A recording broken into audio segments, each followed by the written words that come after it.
Hi everybody. This particular series or this little session is devoted specifically to one concept, and that is the premature contractions. So we know that when you're looking at an EKG strip, and one of the things that I always teach in class, and this is a poly euphemism here, so please forgive me if you're watching this and not in my classes, but I always refer to the rhythm. You're looking for any hiccups. So you want to know, is the rhythm regular, or are we talking about some sort of hiccup? So do we have a regular rhythm? Is it irregular with a pattern? Is there just one spot, and that's what we refer to as the hiccup? Or is it completely irregular? Is there nothing that matches up at all? And of course the only one that's irregularly irregular is going to be the AFib. But we're going to look at the premature contractions. A lot of people tend to get confused. They can't remember the difference between the PAC, or the atrial contraction, the premature junctional contraction, and then the premature ventricular contraction, the PAC, PJC, or PVC as it's referenced. So this is hopefully going to provide you with a little bit of a comparison between the three so that you can identify them easier. When you're looking at the EKG strip, and of course the first thing we're always going to do is we're going to count out our rate, and then we have to look at the rhythm. When you're looking at the rhythm, you should be able to take that bouncing ball and bounce across. But if you look here, you have like a little staccato beat. You get a little hiccup here. This is the hiccup. And you know it's the hiccup because it comes early. It comes almost on top of this QRS complex. It's coming early. That beat is premature. So when we're looking for these premature contractions, you can see it comes early.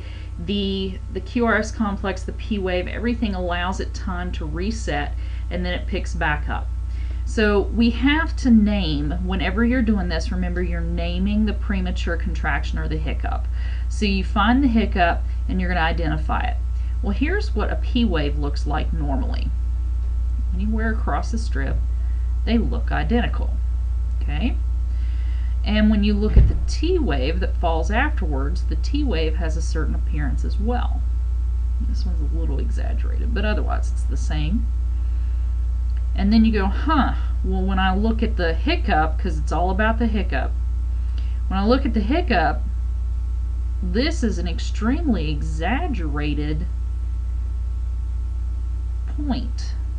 What it is you have electricity that's coming up on top of the T wave, and it's exaggerating the electricity.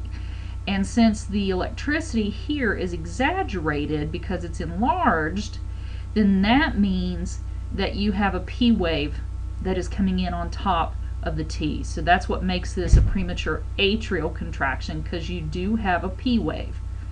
The P wave is just buried within the T, and it's changing the appearance of the T wave. When you come down here to the next one, again, we're going with the rate, and then we're going to go with the rhythm. And when you look at the rhythm, here is your hiccup. Again, it's a hiccup because it's coming early. It's almost on top of this guy, and we have to make a decision. We have to give it a name. So we have to name it. And we're going to name it based on what we see. And what we see is a, inverted, if you look, this is an inverted P wave.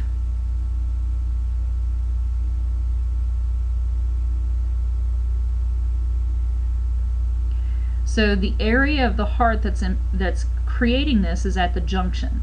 So that's how we name it, a PJC. It is originating at the junction, so the P wave is either going to be inverted or the P wave will be flat.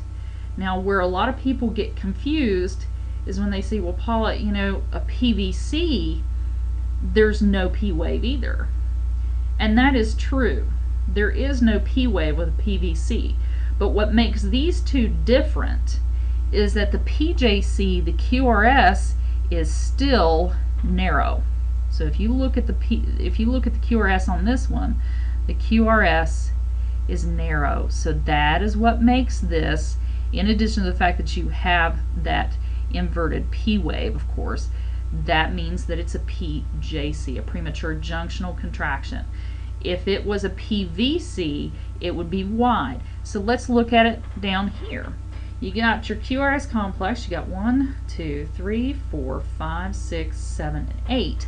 But what do we note about our rhythm? You have 2 hiccups here and one at the very beginning. So when you're looking at those hiccups, you're going to have to name them. Well, they look almost identical, so we know that they're unifocal. It's one spot in the ventricles that's angry or upset or pissed off at the world. And a lot of people say, well, Paula, it really doesn't look like it's greater than 0.12. Here is my little hint to you. When you're looking at these, if the QRS is if the QRS is acting like it should normally, then it's going to have the same appearance all the way through. See, even if we look up here at this one, you will see that the QRS is still narrow up here. But down here, these guys are wider and they just look strange. They have a strange appearance to them. They look bizarre. So that is how you know that this is coming from the ventricles. And you also will look prior to, there is no P wave. So between the fact that if there's no P wave and it is wide, strange, and bizarre, that means that the hiccups in this bottom one are ventricular contractions, or PVCs. So the big thing to remember between the atrial and the junctional is the atrial will have the P wave. The junction, it's either going to be inverted or it's going to be flat with a narrow QRS. And then the PVC will have no P wave, but it's going to have a wide QRS, or a bizarre looking QRS. So I hope this helps kind of identify those premature contractions and helps you work through that.